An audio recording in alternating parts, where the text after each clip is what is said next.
Ya, tadi kami semua mendengar sejumlah arahan penting dari Bapak Presiden Prabowo Subianto dalam sidang Kabinet Paripurna.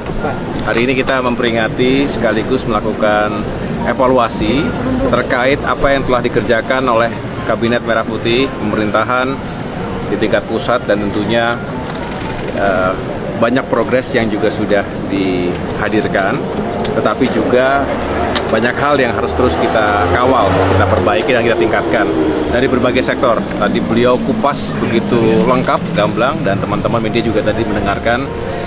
Intinya adalah kita ingin terus pastikan bahwa semua agenda prioritas, program-program yang memang ditujukan untuk meningkatkan pertumbuhan ekonomi, termasuk mendistribusikan kesejahteraan bagi masyarakat secara lebih berkeadilan lagi, itu menjadi target yang harus kita capai bersama-sama ke depan.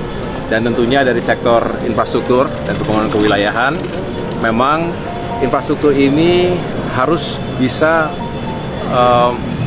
memberikan dukungan kepada sejumlah agenda prioritas. Bicara swasembada pangan butuh dukungan infrastruktur, butuh bendungan, irigasi yang juga baik.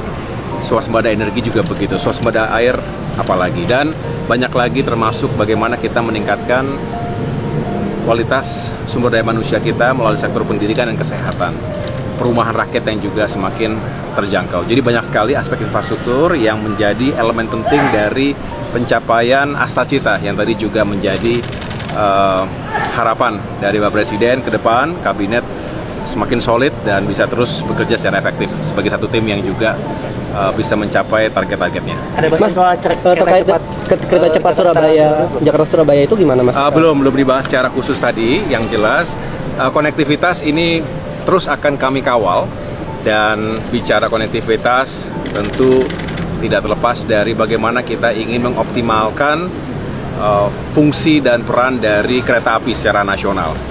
Kita tidak hanya bicara kereta cepat, termasuk tentunya penting ketika kita menghadirkan konsep perluasan kereta cepat hingga Surabaya untuk mengurangi waktu mobilitas atau transportasi manusia, barang, dan jasa, tapi juga banyak fungsi kereta lainnya, termasuk untuk logistik, untuk barang-barang. Ini yang terus kami kembangkan juga, tidak spesifik harus bicara kereta cepat saja, tapi juga reaktivasi kereta-kereta yang sudah cukup lama perlu kita optimalkan. Namun secara spesifik kan juga masalah anggaran kereta cepat Jakarta-Bandung ini juga jadi sorotan yang masih. Iya, benar sekali. Ini kajiannya seperti apa, Mas? Kami terus berkomunikasi, berkoordinasi. Beberapa hari yang lalu digelar rapat bersama dengan Danantara misalnya.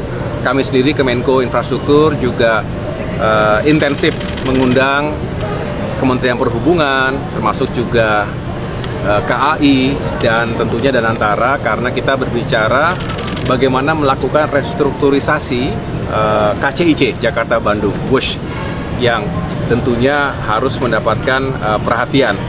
Mengapa? Karena memang utang yang harus segera diselesaikan ini juga tidak boleh kemudian menghambat rencana besar kita untuk mengembangkan konektivitas berikutnya tadi Jakarta sampai dengan Surabaya. Nah, di sini masih terus dikembangkan sejumlah opsi. Saya tidak atau belum bisa menyampaikan secara final karena memang masih dikembangkan opsi-opsinya dan masih dihitung semuanya, segala sesuatunya. Apakah kemudian Danantara bisa menghandle, dan juga bagaimana nanti Kementerian Keuangan bisa berkontribusi dan lain sebagainya. Jadi artinya kami masih terus menunggu arahan Bapak Presiden juga, sambil terus mengembangkan berbagai opsi yang paling baik dan berkelanjutan, artinya bisa kemudian kita move on untuk membicarakan pengembangan kereta cepat berikutnya untuk Jakarta dan Surabaya. Mas, satu tahun ini kondisi konsolidasi kabinet seperti apa, Mas? Saya merasa ya kita semua semakin saling mengenal. 1 tahun pertama memang sangat dinamis. Pertama kita semua, saya sendiri misalnya sebagai kementerian koordinator yang baru, ya, nomenklatur yang baru, kita menata sistem organisasi, aturan main, dan juga agenda-agenda prioritas yang harus kita benar-benar kuasai sambil terus belanja masalah. 1 tahun pertama tentu dengan segala dinamikanya, tapi kami melihat justru dengan sering berkoordinasi, termasuk juga turun ke lapangan, hubungan antara pemerintah pusat dan daerah juga penting sekali. Antar kementerian lembaga juga semakin erat karena sudah saling mengenal. Rasanya kami lebih optimis untuk tahun kedua dan tahun-tahun berikutnya segala bentuk koordinasi dan kolaborasi di lapangan bisa semakin baik ke depan. Oke, terima kasih semuanya.